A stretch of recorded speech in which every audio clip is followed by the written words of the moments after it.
Hello प्यारे मित्रों, स्वागत है आप सभी का हमारे यूट्यूब चैनल अनुप स्टडी में। दोस्तों आज की वीडियो में हम लोग एक नया 2017 का मॉडल पेपर सॉल्व करेंगे। ठीक है, तो चलिएगा वीडियो के अंत तक बने रहिएगा। इसमें जितने क्वेश्चन सॉल्व कराए जाएंगे उसको आप लोग ध्यान से देखिएगा। ठीक है, क्योंकि आपको एग्ज़ाम की प्रिपरेशन करने का एक रूट मिलेगा। ठीक है, कि हाँ भाई कौन कौन से चैप्टर से मॉडल पेपर इसीलिए तो सॉल्व किया जाता है कि भाई कौन कौन से चैप्टर यानी कैसे कैसे क्वेश्चन किए जा सकते हैं। ठीक है, तो चलिएगा इसमें देखिएगा पहला क्वेश्चन क्या दिया है। ठीक है, 51 नंबर क्वेश्चन से शुरू होता है। मैंने पीछे भी बताया कि 50 क्वेश्चन सबसे पहले मैथ्स के होते हैं। ठीक है, और उसके बाद से 51 से 100 तक यानी 50 क्वेश्चन फिजिक्स केमिस्ट्री के होते हैं। ठीक है, तो मेरी सलाह लीजिएगा तो सबसे पहले आप लोग इसी पोर्शन को करना सॉल्व करिएगा। ठीक है, इसी को शुरू करिएगा, क्योंकि भाई जब मैथ अगर सॉल्व करने लगे सबसे पहले तो वहीं आपका टाइम ज़्यादा ले लेगा। ठीक है, क्योंकि मैथ जो होता है सबसे कॉम्प्लिकेटेड सब्जेक्ट होता है।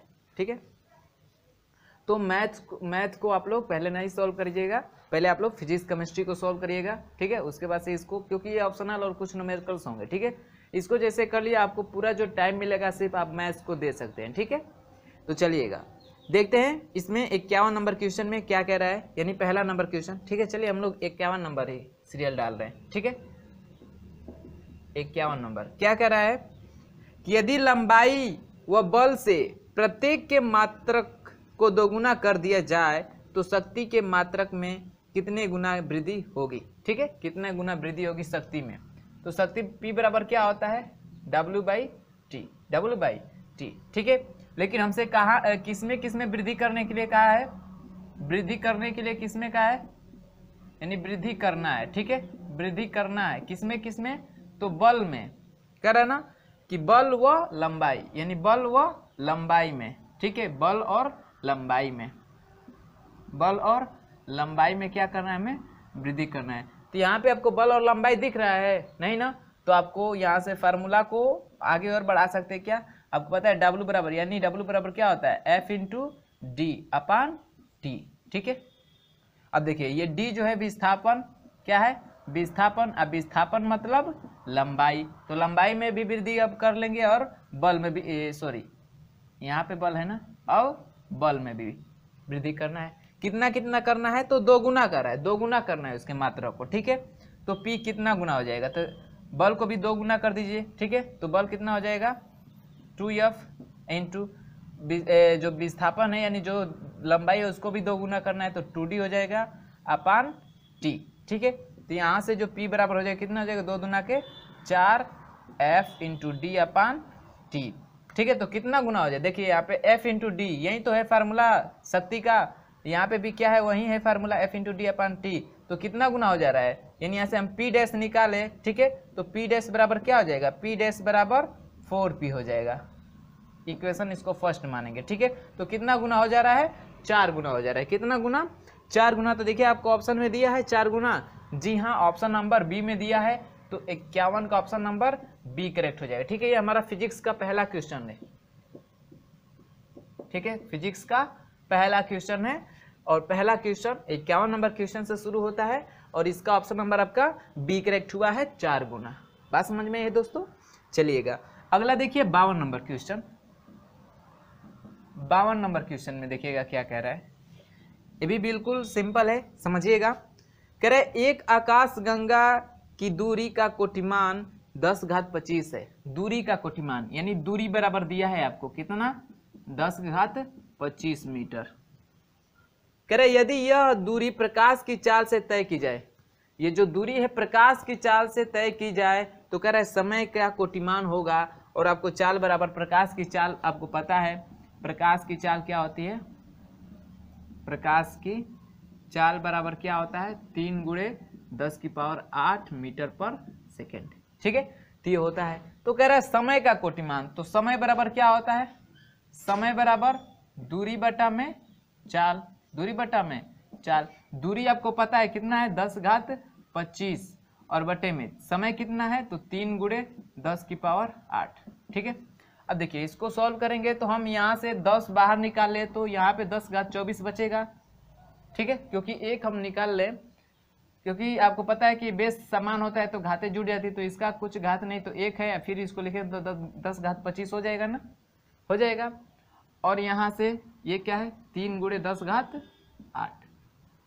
अब 10 में 3 से डिवाइड कर दीजिए तो कितना आ जाएगा 3 × 3 = 9, एक बचेगा, 10 में बढ़ाएंगे फिर 10 हो जाएगा, फिर 3 × 3 = 9, ऐसे ही जाता रहेगा। ठीक है, अब गुणे 10 घात, अब ये भागा में है तो घातें घटती हैं तो 24 में से 8 घट जाएगा, कितना हो जाएगा 16, कितना हो जाएगा 16। आपको कोटिमान बताना है तो कोटिमान जब भी बताया जाए तो देखिए कोटिमान बताना है तो हम 10 घात को लेते हैं। ठीक है, किसको लेते हैं 10 की घात को ही, क्योंकि कोटिमान उसे ही कहते हैं। तो इसमें बताना है कोटिमान। ठीक है, तो देखिएगा सबसे पहले जब कोटिमान आप लोग बताइएगा तो एक वैल्यू याद रखिएगा, क्या 3.16, 3.16। ठीक है, ये जो पॉइंट वाली ये जो वैल्यू है इसको देखते हैं कि 3.16 से ज़्यादा है या कम है। ठीक है, यदि ज़्यादा होती है तो हम कोटिमान जब ज्ञात करते हैं तो जो उसकी घात होती है उसमें 1 की वृद्धि करते हैं। ठीक है, तो देखिएगा यहाँ पे जो 3.33 है ये क्या है 3.16 से क्या है ज़्यादा है, इसलिए जो हमारा समय का कोटिमान होगा, समय का जो कोटिमान होगा वो कितना हो जाएगा 10⁻16 में +1 कर देंगे, कितना हो जाएगा 10⁻17, कितना हो जाएगा 10⁻17। ये आपका क्या हो जाएगा आंसर हो जाएगा। ठीक है, तो 10⁻17 सेकेंड आपका ऑप्शन में किस में दिया है, ऑप्शन नंबर डी में दिया है। ठीक है, तो 52 का ऑप्शन नंबर डी करेक्ट हो जाएगा, 52 का ऑप्शन नंबर डी करेक्ट हो जाएगा। ठीक है, बिल्कुल इजी था। अगला बात करते हैं 53 नंबर क्वेश्चन की। 53 नंबर क्वेश्चन देखिए क्या कह रही है, कह रहे कि मीटर पैमाने द्वारा दो छड़ों की लंबाइयां क्रमशः 50 सेंटीमीटर तथा 10 सेंटीमीटर नापी गई।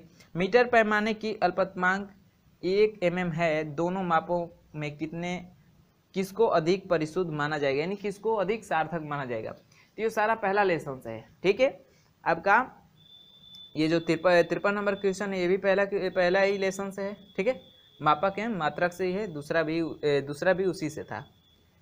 तो ये भी देखते जाना है कि कैसे यानी देखिए भाई एकदम सीधी सी बात है, कितने क्वेश्चन आते हैं 25 क्वेश्चन, चैप्टर कितना हम लोगों ने पढ़ा है टोटल 24। ठीक है, तो 25 क्वेश्चन आते हैं, 24 चैप्टर है हमारे, तो सारे चैप्टर में से एक एक क्वेश्चन उठाएगा तभी उसका एग्जाम आपका यानी एग्जाम के पूरे जो क्वेश्चन है दे सकता है। ठीक है, क्योंकि जो क्वेश्चन की संख्या है वो लेसन की संख्या से ज़्यादा ही है। ठीक है, तो आपसे ये नहीं कि भाई किसी चैप्टर को छोड़ सकता है, नहीं, वो सारे चैप्टर से भी एक एक क्वेश्चन दे सकता है। ठीक है, तो इसलिए सारा चैप्टर आपको पढ़ना अनिवार्य है। हाँ, उसमें हम लोग बता देंगे कि कौन कौन से जो चैप्टर है इंपॉर्टेंट है। ठीक है, तो चलिएगा इसको सॉल्व करते हैं 53 नंबर क्वेश्चन को। तो कह रहे मीटर पैमाने द्वारा छड़ों की लंबाइयां क्रमशः 50 सेंटीमीटर तथा 10 सेंटीमीटर मापी गई हैं। मीटर पैमाने का अल्पतमांक कितना लेना है 1 mm, तो 1 mm अल्पतमांक यानी ये जो त्रुटि हो सकती है इतने की हो सकती है। अल्पतमांक उसे ही कहते हैं ना कि कम से कम इतने की त्रुटि होगी, तो अल्पतमांक होगा 1 mm का।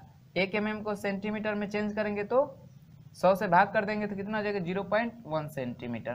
ठीक है, यानी इतने का इसका क्या है अल्पतमांक है। कह रहे दोनों मापों में से किसको अधिक परिशुद्ध मापा जाएगा, तो निकाल लेते हैं प्रतिशत त्रुटि। ठीक है, प्रतिशत त्रुटि, तो पहले का प्रतिशत त्रुटि क्या होगा।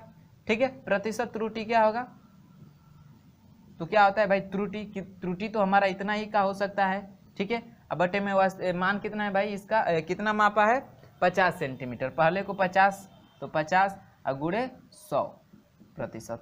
यहाँ से कटा दीजिए 2 बार में, 2 से गुणा करेंगे तो कितना जाएगा 0.2%, यानी जो 50 सेंटीमीटर मापा गया है छड़ को उसमें प्रतिशत त्रुटि कितना होगा 0.2% का। ठीक है, और दूसरी का निकाल लें तो दूसरी का प्रतिशत त्रुटि निकाल लीजिए। प्रतिशत त्रुटि दूसरे की प्रतिशत त्रुटि क्या हो जाएगी, तो भाई अल्पतमांक यानी त्रुटि कितना होगा और कितना उसको मापा है 10 सेंटीमीटर, तो 10 गुणे 100%। ठीक है, तो यहाँ से इसको कटा दीजिए और 10 से गुणा करेंगे कितना हो जाएगा 1%, कितना हो जाएगा 1%। तो दूसरे को माप रहे तो उसमें 1% की त्रुटि हो रही है और पहले को माप रहे तो उसमें 0.2% की त्रुटि हो रही है। तो किसमें कम त्रुटि हो रही है, इसमें हो रही है कि इसमें हो रही है, इसमें तो ज़्यादा त्रुटि है ना 1% की, 1% से 0.2 तो कम ही है ना। यानी जो पहला वाला माप है 50 सेंटीमीटर जिसको मापा है ठीक है, उसमें क्या है, कम त्रुटि है, यानी इसको हम परिशुद्ध मानेंगे, यानी इसको ज़्यादा सार्थक मानेंगे इसकी अपेक्षा। ठीक है, तो कौन सा सही हो जाएगा, पहली माप 50 सेंटीमीटर वाली। ठीक है, तो दिया है पहली नाप। ठीक है, पहली नाप दिया है, कह रहा है ए ऑप्शन में कि पहली नाप जो होगी ज़्यादा परिशुद्ध होगी, तो इसका ऑप्शन नंबर ए करेक्ट हो जाएगा। ठीक है, इसका ऑप्शन नंबर ए करेक्ट हो जाएगा। बात समझ में आई है? चलिएगा, तो इतना नोट करिएगा, 3 क्वेश्चन सॉल्व हुए, इतना नोट करिए, फिर आगे हम लोग सॉल्व करते हैं। नोट करिए इतना। चलिएगा 54 नंबर क्वेश्चन देखिए। 54 नंबर क्वेश्चन में क्या करा कि समान परिमाण के 2 सदिशों का परिणामी इनमें से एक के बराबर है तो सदिश के मध्य कोण होगा। ठीक है, यानी 2 बल है और बल जो है समान है।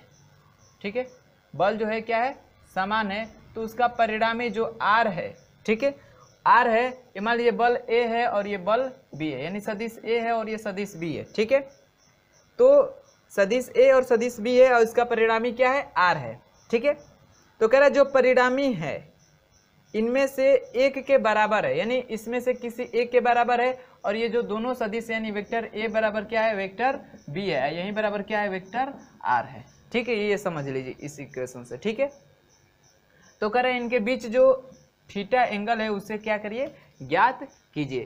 तो आपको पिछले मॉडल पेपर में बताया गया था कि परिणामी R बराबर क्या होता है, √a², यानी पहला सदिश का स्क्वायर प्लस दूसरे सदिश का square plus 2ab cos theta, यही फार्मूला होता है। ठीक है, अब चलिए, अब यहाँ से एक फॉर्मेट में चेंज करते हैं, या तो a बराबर b रखी है, ठीक है, a बराबर b रखिए, तो b बराबर भी क्या रखें, यानी r बराबर भी क्या रखेंगे, b रखेंगे। ठीक है, किसी एक वैल्यू, या b बराबर हम a रखेंगे तो r बराबर भी क्या रखेंगे, a रखेंगे, कोई एक वैल्यू रखेंगे। तो चलिए r बराबर a रखते हैं। ठीक है, तो b बराबर भी क्या, यानी a जो है b के बराबर है, a जो है r के बराबर है, यानी a की जगह पे हम क्या लिख देंगे, सॉरी b की जगह पे a लिख देंगे और r की जगह पे a लिख देंगे।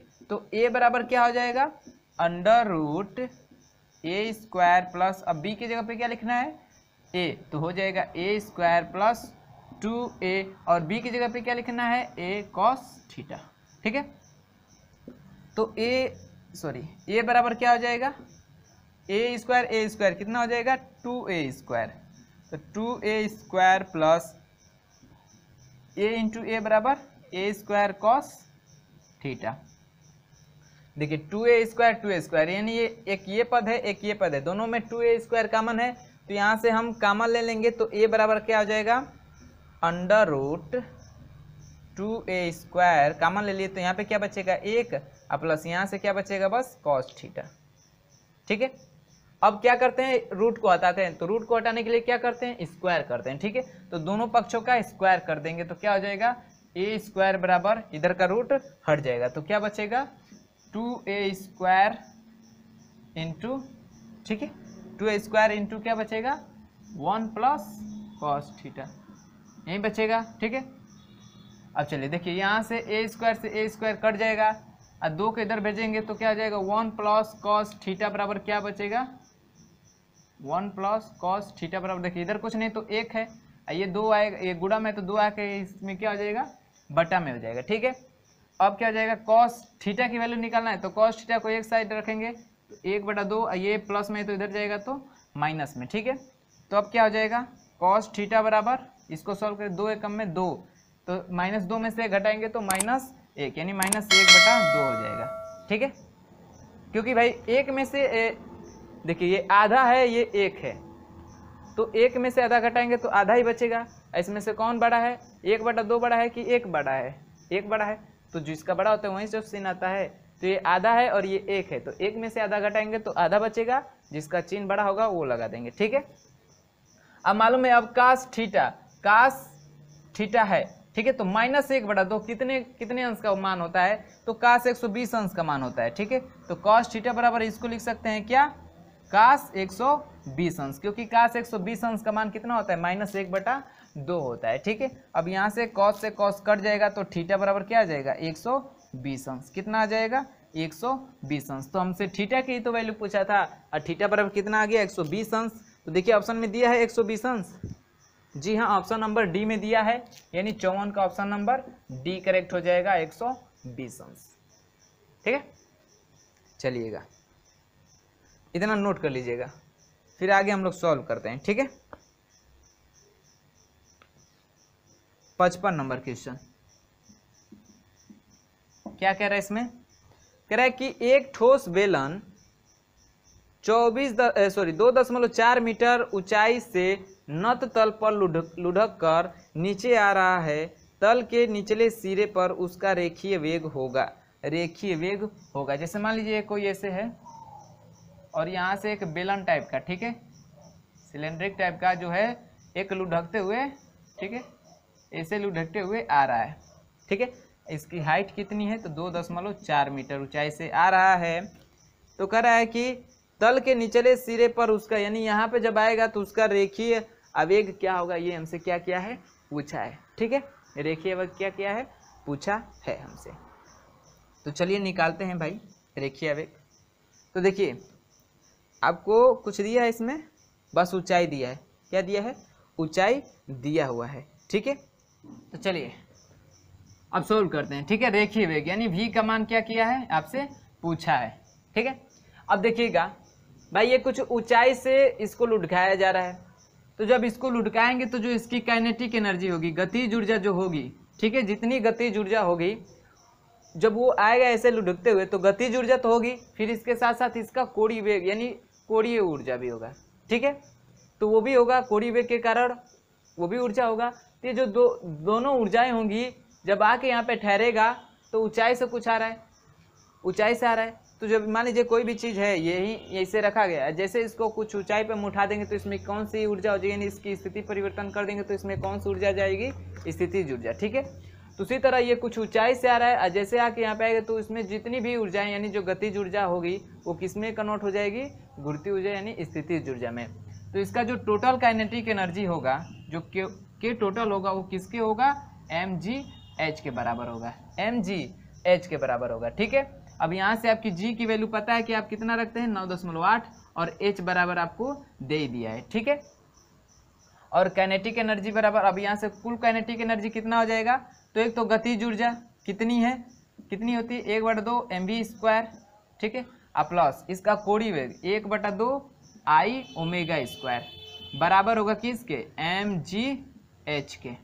ठीक है, अब आपको पता है कि यहाँ से I बराबर क्या होता है, mr²/2 होता है। r क्या है, त्रिज्या है, m क्या है, मास है। ठीक है, और जो इसका कोणीय वेग होता है ओमेगा बराबर क्या होता है, तो वो होता है v/r होता है। क्या होता है, v/r। यहाँ पे कैपिटल R ही लिख लीजिए।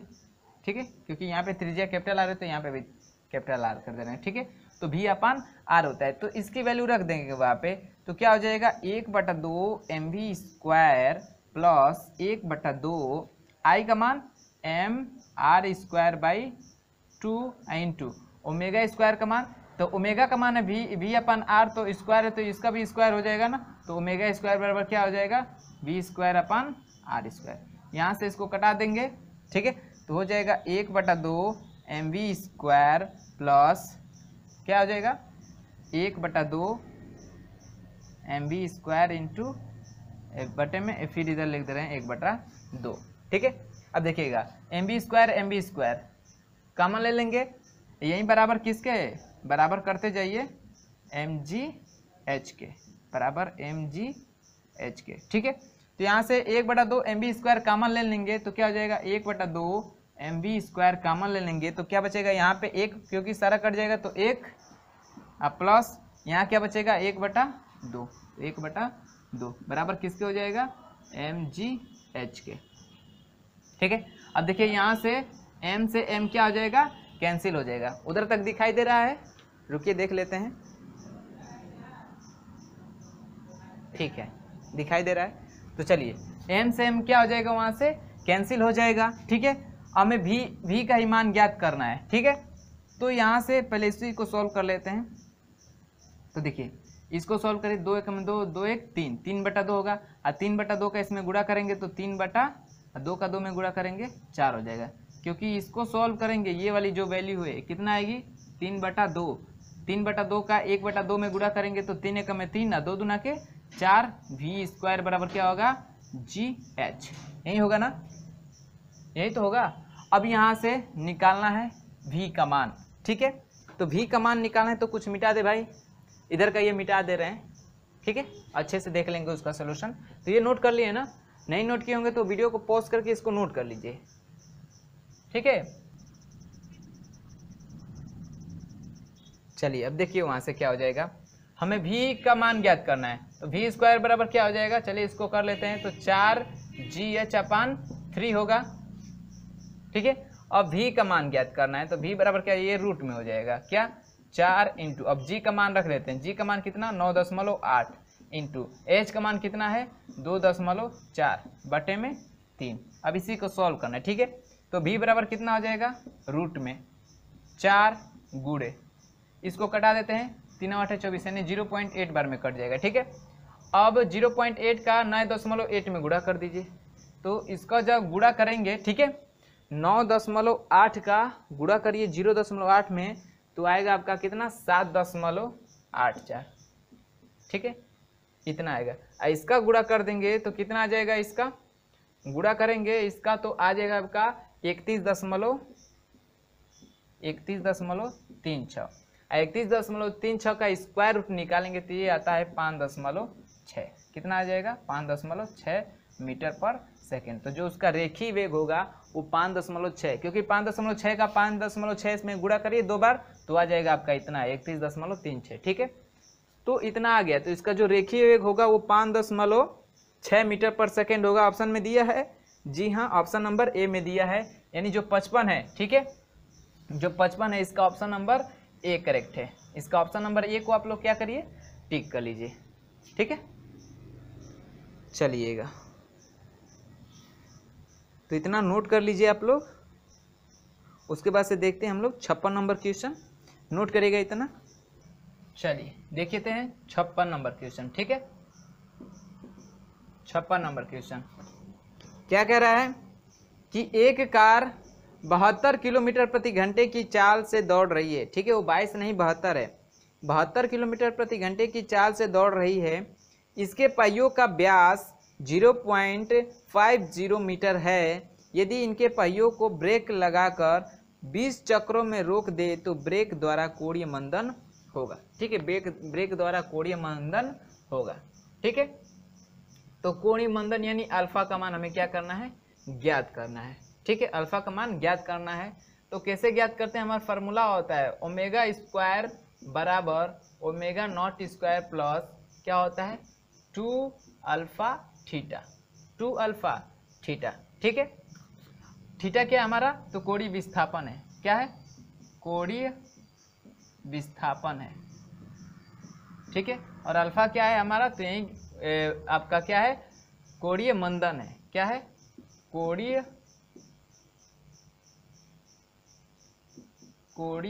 मंदन है, ठीक है। इसी के मान को ज्ञात करना है। ये ओमेगा क्या है हमारा, तो कोणीय वेग है, ठीक है। तो चलिए कह रहे 72 किलोमीटर प्रति घंटे की चाल से दौड़ रही है, ठीक है, कार। इसके पहियों का व्यास इतना मीटर, तो व्यास मीटर में दिया है और चाल 72 किलोमीटर प्रति घंटा में, तो उसको चेंज कर देंगे, ठीक है। तो जो हमारी चाल है, चाल यानी जो v का मान है वो 72 किलोमीटर प्रति घंटा है। इसमें आप क्या करिए 5/18 से गुणा कर देंगे तो मीटर पर सेकेंड में चेंज हो जाएगा। तो 18 चौके 72 और 4 5 20 यानी 20 मीटर पर सेकेंड हो जाएगा, ठीक है। अब आपको d दिया है यानी व्यास दिया है 0.50 मीटर, तो r यानी त्रिज्या कितनी हो जाएगी, तो 0.25 मीटर, ठीक है। तो कोणीय वेग यानी हम ω0 का यानी पहिए का हम कोणीय वेग निकाल दे तो ω0 बराबर क्या हो जाएगा, ω0 बराबर अभी हमने फार्मूला देखा ओमेगा बराबर क्या होता है, तो v/r होता है, v/r। यहाँ से v का मान कितना है 20 है, अब बटे में r का मान कितना है 0.25 है। तो दशमलव हटाने के लिए 100 से गुणा करेंगे तो ऊपर हो जाएगा आपका कितना 2000 बटे में 25, 25 बटे 200 यानी 80 आ जाएगा, 80 रेडियन, कितना आ जाएगा 80 रेडियन, ठीक है, रेडियन प्रति सेकेंड। तो इतना आ गया क्या, कोणीय वेग, पहिए का कोणीय वेग आ गया। तो कह रहा है 20 चक्रों में रुक रहा है ना, तो 20 चक्कर में यानी 20 चक्कर में आपका कोणीय विस्थापन कितना हो जाएगा, 20 चक्कर में कोणीय विस्थापन कितना हो जाएगा, थीटा बराबर कितना हो जाएगा 2 पाई एन, एन यानी एन का मान कितना दिया है 20 चक्कर, तो यहाँ से थीटा बराबर निकाल देंगे कितना आ जाएगा 2 पाई, एन का मान कितना है 20 यानी कितना हो जाएगा 40 पाई रेडियन। ठीक है, इतना क्या हो जाएगा, इसका कोणीय विस्थापन हो जाएगा 40 पाई, कितना हो जाएगा 40 पाई। तो हमसे कह रहा है क्या, कहाँ गया, हाँ हमसे कह रहा है कि इसका तो ब्रेक द्वारा कोणीय मंदन ज्ञात कीजिए।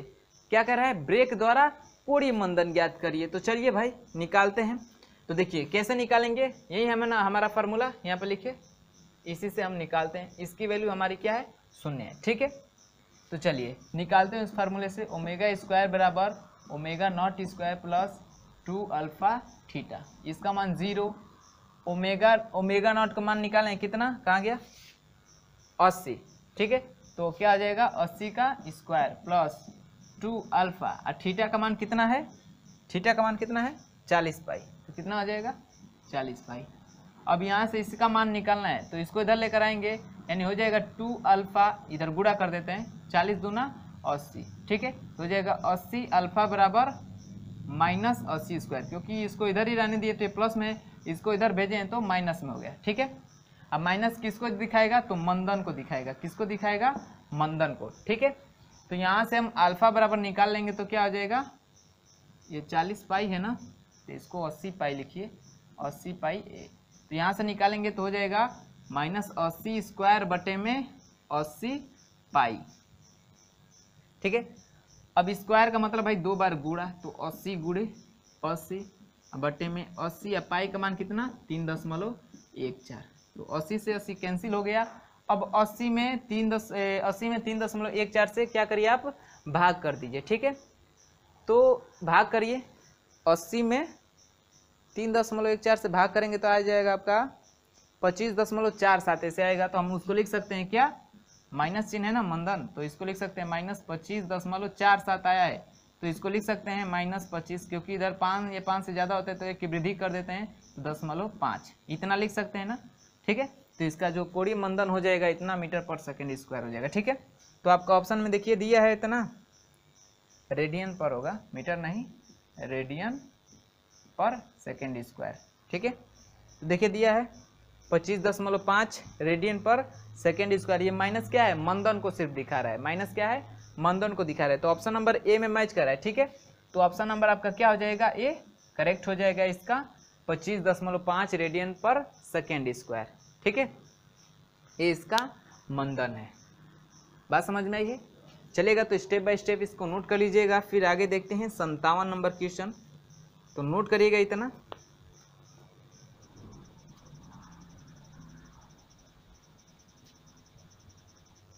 देखिए क्या कह रहा है इसमें, कह रहा है एक ग्रह की त्रिज्या पृथ्वी की त्रिज्या की 2 गुनी है।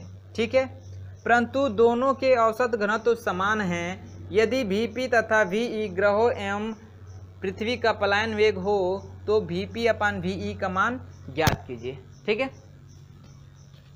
चलिए आपको पता है ग्रह का वेग v बराबर क्या होता है, √2gm/r। ठीक है, ये होता है। तो यदि हम पृथ्वी की निकाले तो पृथ्वी का एक क्या हो जाएगा, Ve बराबर क्या हो जाएगा, √2gme/r। यही हो जाएगा, यही हो जाएगा। ठीक है, तो v बराबर हो गया। आपको पता है पृथ्वी कैसी है, तो गोला है, एक गोले टाइप की है। ठीक है, और दोनों का जो घनत्व है, औसत घनत्व, औसत जो घनत्व है वो क्या है, बराबर है, यानी तो हम घनत्व बराबर क्या मान लेते हैं, रो मान लेते हैं। तो ग्रह का भी रो है और किसका, आपका ग्रह का भी, पृथ्वी का भी और ग्रह दोनों का घनत्व, औसत घनत्व क्या है, समान है, उसको मान लिया हम रो मान लिए हैं। ठीक है, आपको पता है कि पृथ्वी क्या है, एक गोला है, तो गोले का आयतन भी बराबर क्या होता है, 4/3 pi r cube, pi r cube, capital R लिख रहे हैं, ठीक है। तो पृथ्वी के है तो वी ई लगा देते हैं भाई, क्योंकि पृथ्वी का आयतन हो जाएगा 4/3 पाई आर ई का क्यूब, ठीक है। आपको पता है घनत्व रो बराबर क्या होता है, m upon v, m upon we.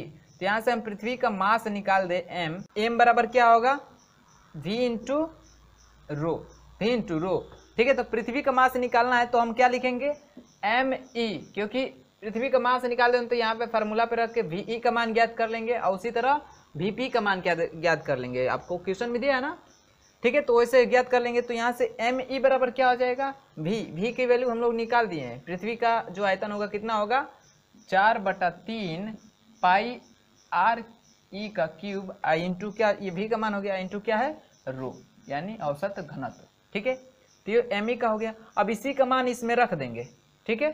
क्या करेंगे, इसमें रख देंगे तो v e बराबर क्या हो जाएगा, अंडर रूट में भाई क्या हो जाएगा 2g, m e का मान रखना है तो कितना 4/3 पाई आर ई का क्यूब इंटू रो बटे में आर ई, ठीक है। अब यहाँ से देखिए आर ई से एक तो पावर कट जाएगा, कितना बचेगा 2, आर ई का स्क्वायर है तो स्क्वायर रूट इसका निकल जाएगा और 4 का भी स्क्वायर रूट निकल जाएगा। तो वी ई बराबर क्या हो जाएगा 2re, अब बचेगा क्या भाई रूट में, तो 2 इसका हाँ 2g अपान 3, 2g अपान 3 उसके बाद से पाई इंटू रो, इसको इक्वेशन फर्स्ट बना लीजिए, ठीक है। तो पृथ्वी का हो गया। इसी तरह हम लोग निकालेंगे ग्रह का, ठीक है। तो ग्रह का क्या हो जाएगा, ग्रह का क्या हो जाएगा, वी ई बराबर क्या हो जाएगा 2re, तो उसी तरह 2rp, 2rp अंडर रूट में क्या हो जाएगा 2g अपान 3 pi into rho, pi into rho, ठीक है। इसको इक्वेशन हम क्या करेंगे, सेकेंड बना लेंगे, ठीक है। कहा है आपसे क्या कि vp अपान ve का मान ज्ञात करना है, ठीक है। यानी इक्वेशन सेकेंड में हम इक्वेशन फर्स्ट से क्या करेंगे, भाग करेंगे, ठीक है। भाग करेंगे तो कह vp अपान ve का मान क्या होगा। आपको एक बात दिया था, नोटिस किए उसको, करा कि एक ग्रह की जो त्रिज्या है पृथ्वी की त्रिज्या की दोगुनी है, पृथ्वी की त्रिज्या की दोगुनी है, यानी जो आरपी है वो जो पृथ्वी की त्रिज्या आ रही है इसके क्या है दोगुनी, यानी पृथ्वी की त्रिज्या को दोगुना करेंगे तब ये आरपी के क्या होगा, बराबर होगा, क्या होगा आरपी के बराबर होगा, ठीक है। तो ये वैल्यू हमें दी रखी है, तो इसको हम कहीं साइड में लिख ले रहे हैं कि जो आरपी है यानी जो ग्रह की त्रिज्या है वो क्या है, पृथ्वी की त्रिज्या का 2 गुनी है। ये वैल्यू हमको क्या किया है, क्वेश्चन में दे रखा है। तो यहाँ पे इस इक्वेशन में भी रख सकते थे, ठीक है, यहीं पे रख दें। आरपी की जगह पे हम 2re रखेंगे तो यही इक्वेशन क्या बन जाएगा, इसको इक्वेशन सेकेंड ना बना के इसको बना दीजिए, वीपी है ना, तो वीपी बराबर क्या बन जाएगा, यहाँ पे लिख देते हैं आरपी बराबर 2re रखने पर, क्योंकि क्वेश्चन में दिया है। तो वीपी बराबर क्या हो जाएगा, 2 पहले से है और 2 का आरपी की जगह पे 2r रख देंगे, कितना हो जाएगा 4re अंडर रूट में 2g अपान 3 पाई इंटू रो, ठीक है। इसको इक्वेशन सेकेंड बना देंगे। हमें ज्ञात करना है वीपी अपान वी की, यानी इक्वेशन सेकेंड में भाग कर देंगे इक्वेशन फर्स्ट से, तो क्या हो जाएगा वीपी अपान वी बराबर क्या हो जाएगा, इसका मान है 4re under root 2g 3 into rho बटे में, अब वी का मान कितना है, यहाँ से 2re अंडर रूट में 2g अपान 3 पाई इंटू रो। अब देखिए ये कट जाएगा, वैल्यू समान है, re से re कट जाएगा और 2 दूना के 4, यानी बराबर कितना आ गया 2 हो गया, यानी वीपी अपान वी की वैल्यू कितना आ गया 2 आ गया, कितना आ गया 2 आ गया, ठीक है। तो यहाँ से वीपी अपान वी का मान कितना होगा 2 होगा। ऑप्शन नंबर ए में मैच कर रहा है, यानी इसका ऑप्शन नंबर कौन सा करेक्ट हो जाएगा। कौन सा क्वेश्चन सॉल्व कर रहे हैं, 57 नंबर ना, तो 57 नंबर क्वेश्चन का ऑप्शन नंबर ए करेक्ट हो जाएगा, ठीक है। इसका ऑप्शन नंबर ए करेक्ट हो जाएगा और इसका ऑप्शन नंबर ए को आप लोग क्या करिएगा, टिक कर लीजिएगा, ठीक है। चलिएगा, तो इतना नोट कर लीजिएगा आगे ऑप्शनल है क्वेश्चन, तो उसको देखते हैं। इतना नोट करिए, ठीक है, नोट करिए इतना। चलिएगा देखिए 58 नंबर क्वेश्चन। देखिए इसमें क्या करा है, कह रहे कि एक बर्तन में समान संख्या में ऑक्सीजन तथा हाइड्रोजन अणु भरे हैं। यदि बर्तन में एक छिद्र कर दे तो कौन तेजी से गिरेगा? यानी ऑक्सीजन तेजी से बाहर निकलेगा, हाइड्रोजन तेजी से बाहर निकलेगा, या दोनों गैस समान तेजी से बाहर निकलेंगे? उपरोक्त में से कोई नहीं, ठीक है। तो भाई देखिए, यदि हम ऑक्सीजन और हाइड्रोजन का अणु भार निकाले, अणु भार, ठीक है, अणु भार, तो किसका ज्यादा होगा? ऑक्सीजन का क्या होगा? ज्यादा होगा, और हाइड्रोजन का क्या होगा? ऑक्सीजन की अपेक्षा कम होगा, ठीक है, ऑक्सीजन की अपेक्षा कम होगा। आपको पता है VRMS जो होता है वो क्या होता है? प्रोपोर्शनल होता है 1/√m के, यानी अणु भार के। m क्या हमारा अणु भार है, तो अणु भार के व्युत्क्रमानुपात होता है। यानी जब m कम होगा, m क्या होगा? कम होगा, तो उसका VRMS क्या होगा? क्या होगा? ज्यादा होगा। और m क्या होगा? आपका ज्यादा होगा, तो उसका VRMS क्या होगा?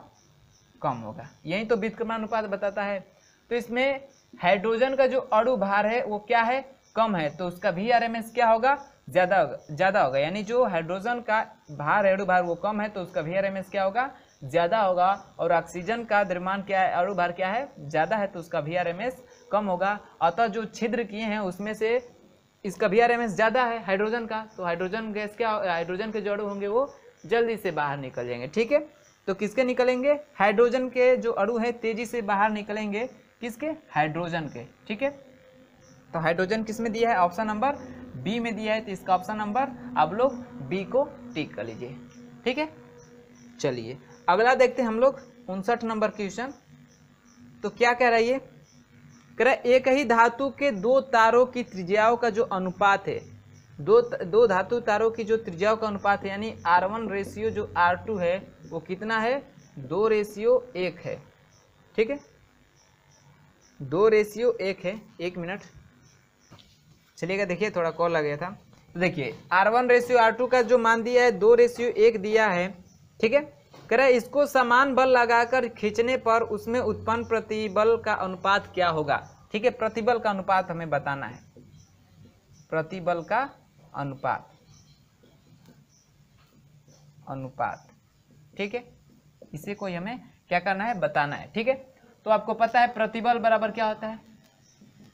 प्रतिबल बराबर होता है बल बटे में क्षेत्रफल, ठीक है। तो यहां से हम प्रतिबल को S दिखा रहे, तो S बराबर क्या हो जाएगा? F/πr², क्योंकि वृत्त का क्षेत्रफल क्या होता है? πr², वृत्ताकार भाई तार है, ठीक है। चलिए तो ये हो गया। अब S1 निकाले, दो तार है तो S1 निकालेंगे, तो ये क्या हो जाएगा? F1/πr², इसको क्या R1², इसको क्या मान लेते हैं? इक्वेशन फर्स्ट, सॉरी दोनों पे बल समान लगा रहे हैं ना, कर रहे ना, समान बल लगा के, तो F1 नहीं करेंगे क्योंकि दोनों पे बल समान लगा रहे हैं, तो बल F होगा। और S2 बराबर क्या हो जाएगा? F/πr², इसको सेकेंड मान लीजिए, ठीक है। तो चलिए हम निकालते हैं, क्या कह रहा है? क्या प्रतिबल का अनुपात होगा? प्रतिबल का अनुपात होगा, ये हमसे पूछा है ना। तो S1/S2 बराबर, यानी इक्वेशन फर्स्ट में इक्वेशन सेकेंड से भाग कर दे, तो अनुपात का मतलब भाग, ठीक है। तो भाग करेंगे तो क्या हो जाएगा? F/πr1² अब बटे में F/πr2²। तो पाई से पाई कैंसिल हो जाएगा, ये सॉरी F से F कैंसिल हो जाएगा, पाई से पाई कैंसिल हो जाएगा। ये जो बटे का बटा है तो पलट जाता है, तो इसका जाके इसमें यानी ऊपर गुणा होगा, इसका यहाँ पे गुणा होगा, यानी हो जाएगा S1/S2 बराबर, यहाँ पे समझ लीजिए ऊपर बचा है 1/R1² और नीचे बचा है तो 1/R2²। तो बटे का बटा होता है तो पलट के गुणा करते हैं, यानी गुणा करेंगे R2² बटे में 1, तो यहाँ से हो जाएगा S1/S2 बराबर क्या हो जाएगा? R2² इसका वैल्यू दिया है, ठीक है। यानी S1/S2 बराबर लिख सकते हैं R2/R1 का होल स्क्वायर। तो R2/R1, यहाँ से ये R1 का मान है, सॉरी ये R1 का मान है और ये R2 का मान है। ठीक है, तो रख देते हैं। तो यहाँ से रखेंगे तो S/S2 बराबर कितना आ जाएगा, R2 का मान कितना है, R2 का मान कितना है 1 है, अब बटे में R1 का मान कितना है 2 है, इसका स्क्वायर दोनों का स्क्वायर है तो इसका भी स्क्वायर और इसका भी स्क्वायर होगा तो हो जाएगा 1 का स्क्वायर 1 हो जाएगा और 2 का स्क्वायर 4 हो जाएगा, यानी S1/S2 बराबर कितना हो जाएगा 1/4, 1/4। देखिए ऑप्शन दिया है 1/4, 1/4 ऑप्शन नंबर ए में दिया है, यानी जो 59 है इसका ऑप्शन नंबर ए करेक्ट हो जाएगा। ठीक है, इसका ऑप्शन नंबर ए करेक्ट हो जाएगा। ए वाले ऑप्शन को क्या कर लीजिएगा, टिक कर लीजिएगा। ठीक है, आगे आपके न्यूमेरिकल हैं तो न्यूमेरिकल करें ऑप्शनल हैं तो उसको देख लेते हैं। ठीक है, इसको नोट कर लीजिए, ऑप्शनल को जल्दी से सॉल्व कर लेते हैं, बस टिक करवाना है, उसको नोट कर लीजिएगा इतना।